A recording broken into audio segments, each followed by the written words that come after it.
Welcome back, everyone. Oz here, and today I've got some r/AmITheDevil for you all. As per usual, I'll be reading the posts, giving you my own opinion, and I hope you do the same down in the comments below. And without further ado, let's jump right into it. Cross-posted from r/AmITheAsshole. Am I the asshole for wanting my dream wedding? Long-time lurker, first-time poster, real names because I have nothing to fucking hide. I, 35 female, just got married to my husband, Mark, 38 male, a couple weeks ago. Mark went to grad school with Liam, 38 male. During this time, Liam got married to Max, 40 male. Max is deaf, but Liam communicates with sign language as Max can't speak. Mark and Liam were close in grad school, but grew apart after graduating, which Mark attributed to Liam and Max having a child and Liam being flaky. I met Mark, the love of my life, 3 years ago, but never once met Liam because Liam made no attempt to meet me. When we were planning our wedding, Mark demanded Liam and Max be invited. This was late into our planning process and many invitations had already been sent out, so we agreed to only include Liam. Now, before you accuse me of being a homophobic, I had gay friends in college. This has nothing to do with with Liam and Max being gay. However, because Max can't hear, we need extra accommodations. For example, an interpreter during all points of the wedding and reception. Plus, how are other guests supposed to talk with him? No one else knows signs, so I'm sure it would be weird for everyone involved. I don't know how much an interpreter would cost, but we were already having to make cuts to decoration and even delayed our honeymoon so my wedding could be perfect. Because of this, we didn't allow Liam to bring any guests. Liam RSVP'd and months go by without him questioning anything about this, so I assume he understood why. During the wedding, my maid of honor pulled me aside to tell me that Liam was asking guests if they were allowed to bring guests and questioned why they thought his invitation didn't include a +1. I saw Liam recently at my girlfriend's birthday party, and he confronted me about why Max wasn't invited. He accused me of being homophobic. I explained that it wasn't because they were gay, but Max required significant accommodations that we would not be able to provide. How will he know when to stand or where to go? Also, it would be just unfortunate if he couldn't dance because he can't hear the music. Liam got angry and accused me of being insensitive and walked away. He wouldn't look at me the rest of the night, and honestly, I don't care. I don't know him from Adam. Who's Adam? But I won't have someone accusing me of being insensitive or trying to take away my perfect wedding. Mark called Liam and confronted him about how inappropriate it was, I guess. Mark had my back and reinforced that we couldn't make special accommodations for everything and everyone, but Liam refused to hear it. Mark told me that I'm not wrong, but I could have worded my concerns better. My maid of honor, on the other hand, said I was correct in what I did and showed compassion by being honest rather than beating around the bush, and that Liam and Max need to stop thinking the world caters to them. Don't worry, guys. I'm not homophobic. I'm just ableist. And I have gay friends, so, and they weren't invited to the wedding. I had gay friends, not anymore. I mean, you understand why. So, did you just assume that you would need an interpreter, or did Liam specifically ask for one? Did you talk with Liam at all about this situation and the concerns you had, or did you just assume and decide, you know what? Max isn't allowed to be here because we don't have the money to pay for an interpreter. Which, that's fine if you weren't able to pay for an interpreter, but you didn't even make an attempt to, communicate with Liam, hey, we can't afford to have an interpreter at the wedding. It's just not within the budget. I don't think the conversation would go, oh, well, you have to. Liam would probably volunteer to interpret for Max, or just dispel your concerns that just because he's deaf doesn't mean he's incapable of picking up on social cues like when to stand or when to sit. And also the comment about him not being able to dance, so therefore he's not at the wedding. So, is anyone who's wheelchair bound or crutches bound just not also invited to your wedding? Do you just think deaf people are incapable of picking up on social cues or wander around aimlessly or don't understand how to do things? Or that their partner Liam wouldn't be able to communicate what to do or where to go or what's going on in any given situation? So I went to go check the comments to see if maybe I could get some additional context from people who are deaf or who are in the deaf community, And instead, I found out that this post was made in response to another post. An OP left a comment on that post and then followed up with what we found here as their retelling of events. User I Cry After Sex Ask Me Anything posted the following. Am I wrong to question the bride on why only my husband wasn't invited to the wedding and to end a friendship over it? I, 39 male, have been married to my husband, Dean, 40 male, for almost 9 years. I have a friend, Nate, 38 male, that I met in grad school, and we've been close until about 5 years ago. For the past 5 years, we've remained in touch, but our meetings have been reduced to every 3 to 4 months despite living in the same city. I have a child, Lucy, 7 female, which contributed to our distance, as kids take priority. Nate got married 2 weeks ago to a woman, Lisa, I don't know how old, but probably our age, female. I've never met this woman prior to the wedding, and only heard about her with discussions with Nate. Nate and my husband have met a lot, as Dean usually comes to our dinners, and they interact well as far as I could tell. Nate and Lisa are quite religious, but Nate has never had an issue that I'm married to a man. No microaggressions, nothing. He also told me that Lisa has no issue either. However, the RSVPs went out about 2 months ago. It was addressed only to me, which I thought was odd. I didn't think it was weird that my daughter wasn't invited. However, I thought it was weird that Dean wasn't. I asked Nate, and he said it was a very small ceremony, so they were not doing +1s, except those in the wedding party. I accepted this and spoke with Dean. Dean encouraged me to go to help preserve my friendship with Nate, and also because he doesn't like large events. My husband is deaf, and large groups of people make him extra anxious. He doesn't lip read well, as contrary to popular belief, most deaf don't, and to my knowledge, no one else at the wedding knows ASL, so he would have to rely on me or technology to communicate. All was well and good until the wedding 2 weeks ago. I get to the wedding, which was at a very large church and filled with people. Not just filled, packed. And almost everyone had their spouses attending, including 2 classmates of ours from grad school, who I know Nate probably hasn't spoken to more than once or twice since grad school. I asked one of my friends, Motty, 45 male, who said that his invitation said, "and guest." I then noticed something else. Every other couple was heterosexual. There were no LGBT couples at all. I was upset, but kept it to myself until this past weekend when I saw Lisa at another friend's party. I asked Lisa if there was a reason why my husband wasn't invited and why I was told there were no +1s if every other attendee had and guest on their RSVP and numerous couples were invited. In fact, multiple kids were there, as well as much younger than my daughter Lucy. I asked if these had something to do with the fact that we were an LGBT couple.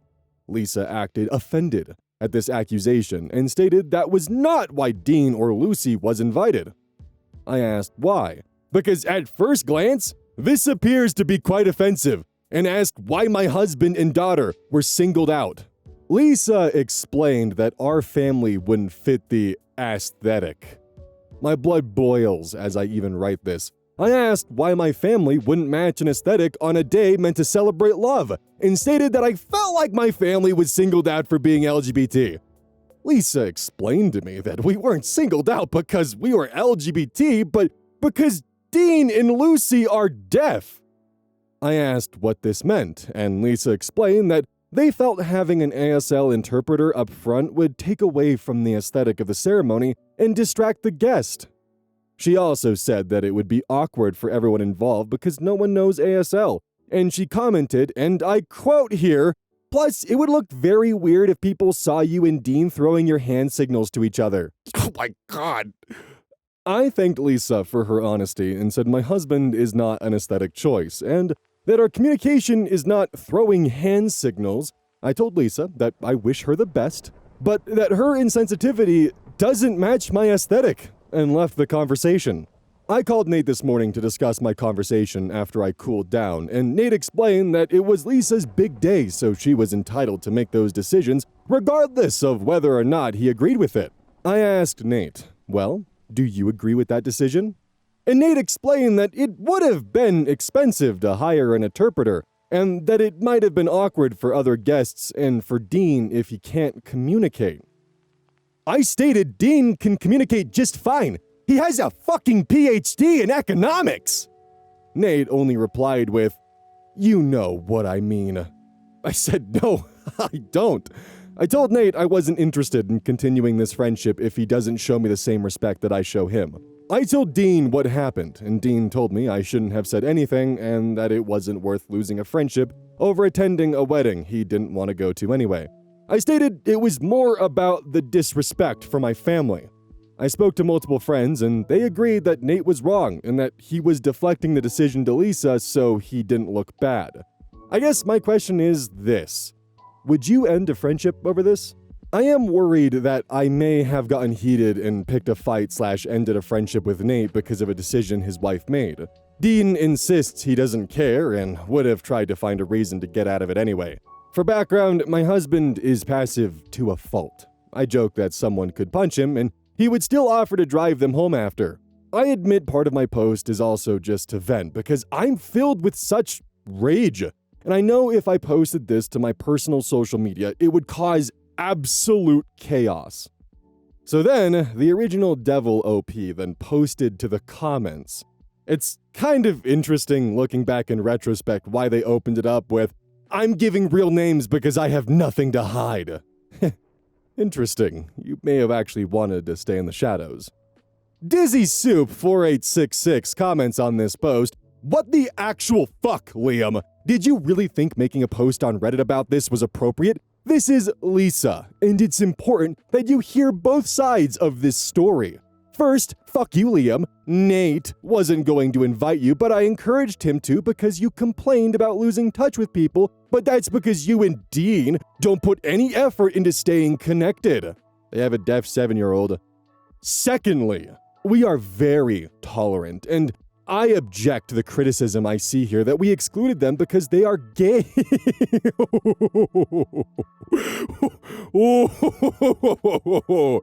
Oh, wow. It says a lot if you refer to your gay friends as the gays. Anyways, roll it back. Secondly, we are very tolerant, and I object to the criticism I see here that we excluded them because they are gays. I have plenty of gay friends. Third, you don't have the right to judge decisions I make about my day. This isn't your decision about who I do or don't include. Our wedding had over 100 people. I know others didn't bring their spouses or kids, but we can't make accommodations for everything and everyone. I'm sorry you're jealous that your wedding only had 20 people. Oh, also, do you remember how you asked multiple people at the wedding if they had a guest invited on their RSVP? That's not only inappropriate, it's fucking weird. You asked at least 5 people who told me you were trying to start drama wondering why Dean wasn't invited. I'm sorry Dean is deaf. Not a proper noun, by the way, so don't capitalize it. But the world doesn't revolve around him or you. Interpreters are expensive, and having them next to the priest or us saying our vows would absolutely distract from my day. You all are so quick to pass judgment, but it was my wedding, and it was a beautiful occasion. I'm sorry we can't bend over backwards for a couple that makes an effort to reach out only on season changes. One last thing. You know why you never met me prior to the wedding? Because you never invited me. I'm not accusing you of excluding me because I am a woman. Fuck you, Liam. Don't contact us again. He didn't know you existed. Nate didn't fucking tell him you existed. Also, I'm gonna be real with you. I'm gonna trust the person who has a deaf husband and a deaf daughter on the capitalization of deaf than someone who, well, is you. Someone who can't keep their tenses straight. If we're gonna get into grammar, we'll get into grammar. Also, the crux of the issue here is the fact that you were lying to him at every step of the way. It was a large ceremony. We couldn't accommodate everyone. You told him it was a small ceremony and you wouldn't be able to invite everyone. Well, not everyone had a guest plus one. Yeah, but he noticed a lot of people did. Like, a lot of people. And you later told him it was an aesthetic choice. Well, which aesthetics? The gays or the deafs? Lowercase, apparently. Also, it really just shows how incredibly shallow the first Devil OP is by bringing up, I'm sorry you're mad that we have over 100 people and you only had 20. Some people just don't want large weddings. They want it to be kind of compact and concise, so that way it's easier to navigate and you don't have to worry about the stress of it. That's actually pretty normal. Cross posted from r/AmITheAsshole, which includes an update after 1 whole year. Some of you may actually remember this one, but it's got an update, sadly. Am I the asshole for making my son cry?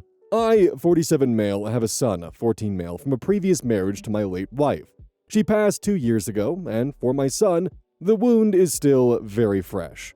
My son and her were very close, as they look exactly alike, and had a lot of the same interest in reading, history, and art. Their favorite place in the world is the British Museum in London. Their passion project has been redrawing pieces from the museums for the last 2 years before.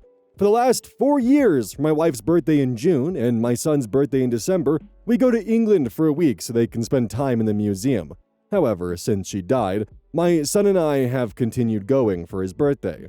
The problem is with my new wife, 39 female. She's only been with us on this annual trip once last year, and she complained the whole time. Now, however, we recently found out we're expecting a child together in May. She raised it to my attention that the money I've used for the trip could be better used to save for the baby, and we could instead do something else for my son's birthday. I thought about it, and I agreed. I was worried how he'd take it, as this is the only thing he wants for his birthday. He doesn't ask for gifts or cake or a party. All he cares about is this goddamn museum. We broke the news to my son yesterday and he flipped out. He was so upset. And when my wife tried to tell him why we were saving the money and where the money was going to, he said he didn't give a damn, and we got into an argument about it. He said he was upset because if he didn't go this year, he'd miss the new exhibit he'd been wanting to see, and he accused my wife of doing this on purpose because she already doesn't like me, he said. I admit I yelled at him, and he started crying, and for the last 24 hours, he hasn't spoken to me. Am I the asshole?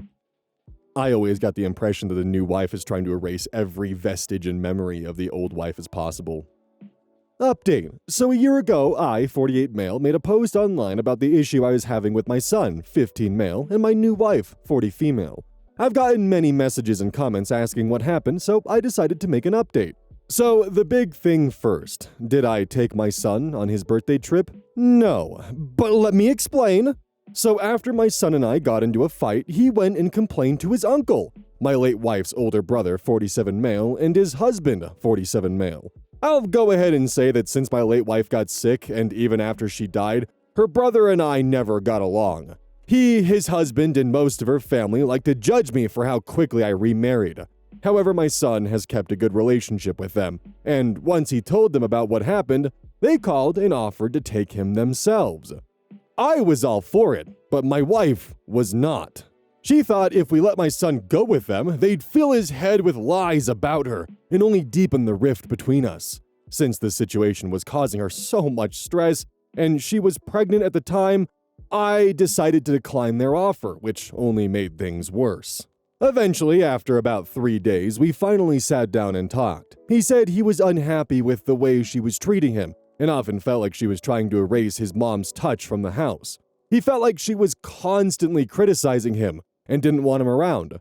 When I confronted my wife about this, she was offended. She said she wasn't trying to erase his mother, but simply add her own touch to the space. She wasn't criticizing him, simply parenting. Eventually, my son accepted that he wouldn't be able to go on his trip and was noticeably bummed out about it. So his boyfriend and his friends spent his birthday at our house trying to cheer him up. A sweet gesture, but I don't think it worked. Over the last year, my wife had our baby, and now that my son's birthday is approaching, he's become more bitter and resentful over what happened last year. He spends more time away from home, he's been rude and disrespectful to his stepmother, and been seeing his therapist more frequently. Now that we've all adjusted to having a new baby and my son's birthday is approaching again, I'm thinking if I should resume the tradition of taking my son back to the museum. I think it would be a good idea to hopefully do some family bonding, and honestly, I'm feeling really guilty about what happened last year. My wife has her reservations for saying it would only reward his bad behavior. I guess I'm making this update to not only inform the people of Reddit, but also ask for a little advice if it's allowed. What should I do? I only want to be a better dad. Stop listening to your wife. That's the advice I'm gonna give you. Listen to your son. Actually fucking listen to him. He's a 15-year-old who lost his mother, and you don't give a shit and are A-okay with your new wife completely erasing the memory. Can you blame him for being disrespectful and rude when you essentially took one of the few things he had left to remember his mom?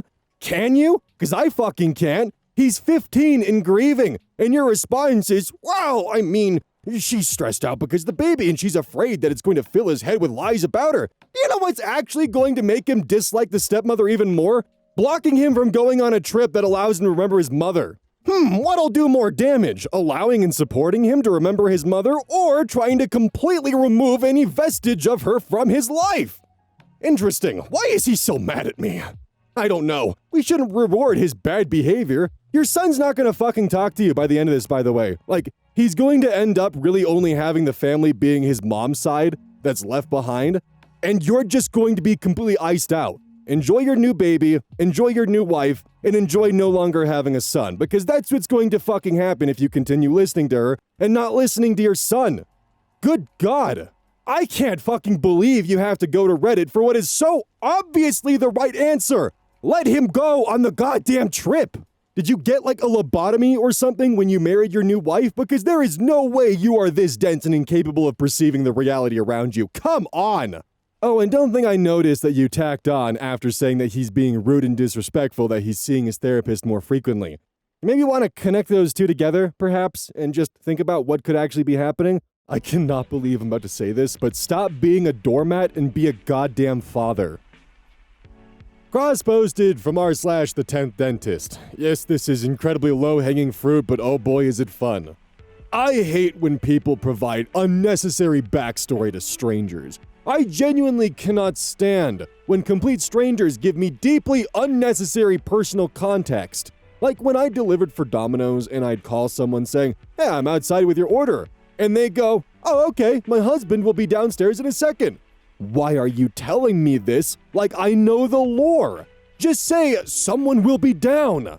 So tonight I texted an event organizer and apologized for messaging so early because I work overnights and forgot normal people are asleep. Bro, why are you giving so much random lore? Their response? Hey, no worries. I was already up because Glenn leaves for work so early. Who is Glenn? Why do humans do this constantly? I swear people instinctively provide side character exposition to strangers for absolutely no reason. Your coworker Steve, your husband Mike, your cousin Jen, your dog having surgery, your nephew's soccer practice. I do not know these people. We just met 14 seconds ago. Am I the only one who notices this? Edit. Apparently I explain this terribly because people think I'm being hypocritical for mentioning I work overnights. There's a difference between context that explains your own behavior in the interaction versus randomly introducing unrelated people/details to a stranger.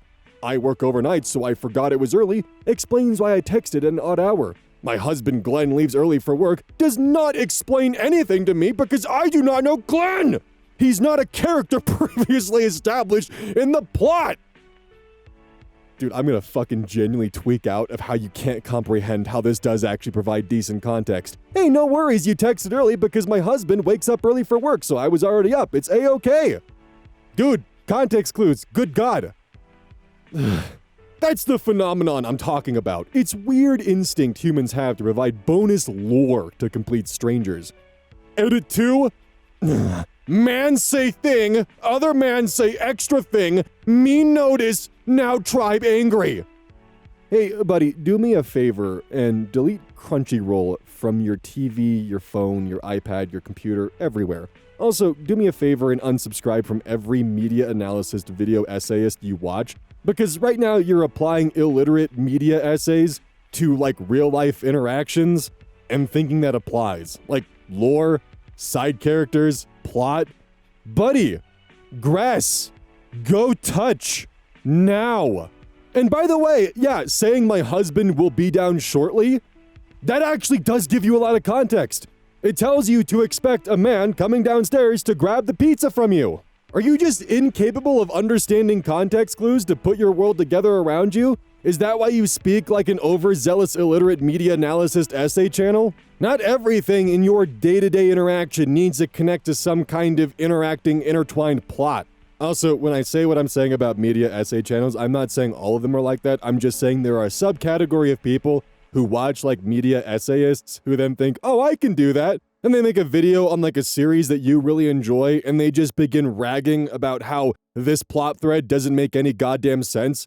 But you're just sitting there like, no, that was thoroughly explained in episode 2. You know, the second episode, the thing that you're complaining about right now, that was actually pretty obviously spelled out. Like, yeah, they may not have exactly said it, but they showed. They didn't tell, and it was right there, and now you're complaining about it. For those of you who know the kind of genre of YouTube video I'm talking about, you know exactly what I'm talking about. There are the good ones, then there are those ones. Those ones are what this guy is just consuming on a non-stop basis, and it is obvious. It's also kind of sad because by OP stonewalling here, he's actually preventing any potential for actual real human connection. Now for some comments, because damn did they have a fun time dragging him through the mud.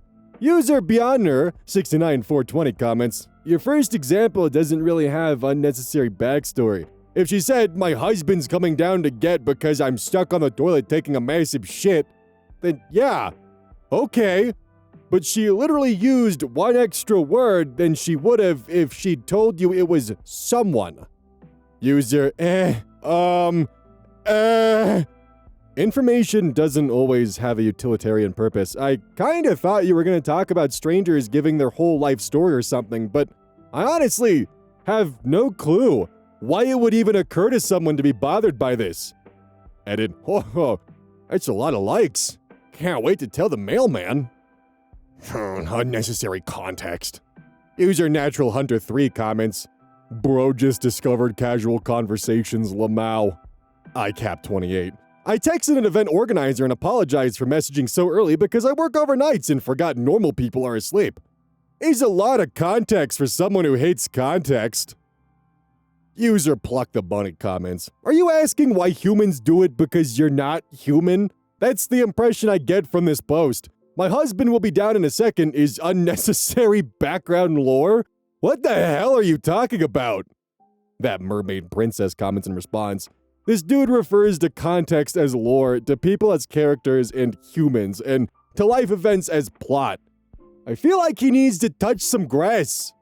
Frostglaive comments further, not only characters, but side characters.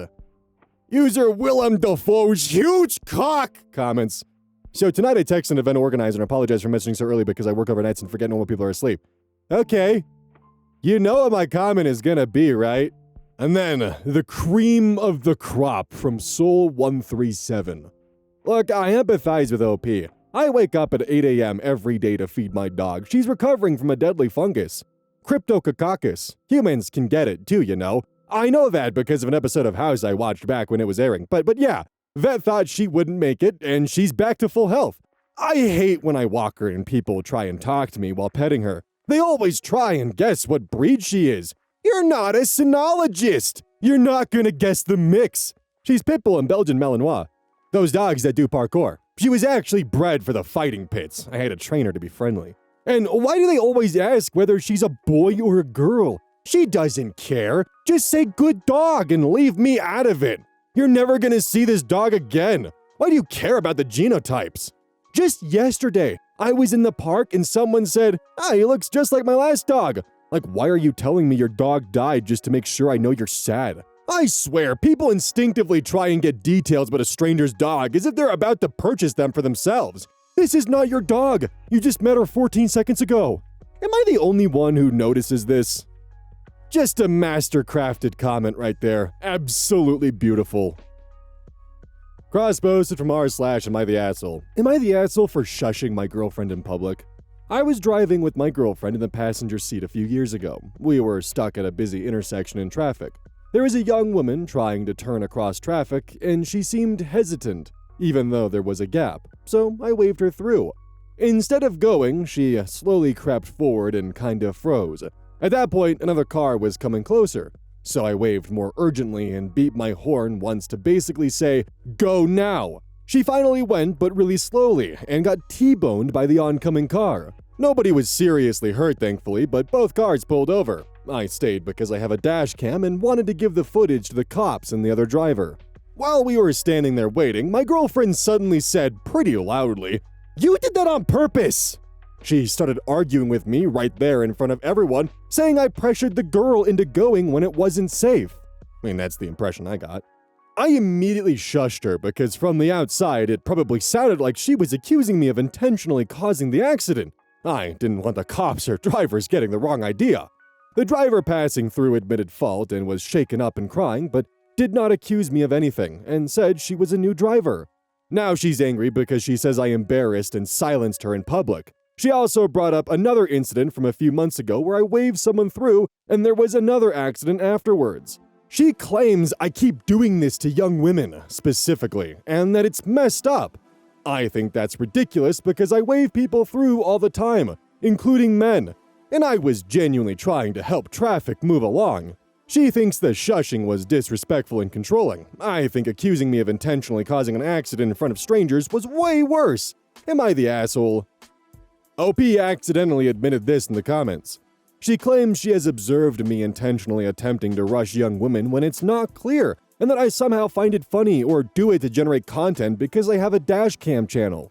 And that supposedly, if it were a man or older person, I'd have waved to stop instead. So what this sounds like happened based upon what OP described is he had visual line of sight with the other driver, and was waving them and honking at them to move forward and go. His car was also creating a blind spot to oncoming traffic. Kind of like if you're turning left across a 2-lane highway. One car might be blocking incoming traffic, and she's sitting there waiting to turn, and this guy is waving at her and beeping to go. She turns, trusting his signals that it's safe. Then car comes out of the blind spot and T-bones her. He also admitted that he had visual on the oncoming car and still waved her to go through the intersection. Like, yeah, dude, that looks bad. It's a damn shame that even with all of this, the driver who got T-boned is still going to be at fault because she's the one who made the conscious decision to make that turn and not trust her gut. I would only ever wave another driver through if it was literally empty and they had all the time in the world, because I don't know what their reaction time is. I don't know how fast they're going to make that turn. I don't know any of those things about how they're going to be driving. I don't know if they're new behind the wheel. I don't know if they're nervous. So if I see a car coming in my blind spot, I'm never going to wave someone to go because that is a recipe for disaster. And this guy not only waved her through, but was honking his horn at her. For a new driver, that's a lot of pressure. That is going to cause you to be more prone to making mistakes because of the anxiety of being new behind the wheel. She was hesitating because she wasn't confident in the situation she found herself in, but was being told by another driver everything was A-okay. Then got T-boned. And the guy that waved her through had a dash cam channel. He actively created a hazard. I'm inclined to agree with your girlfriend, dude, because apparently this isn't the first time you've done this either. And also, by the way, this is just a general driving thing. I used to do this when I was 16 because I thought I was being nice on the road. You're not. You're creating hazards. Never, ever bring a road to a complete standstill to wave another driver through.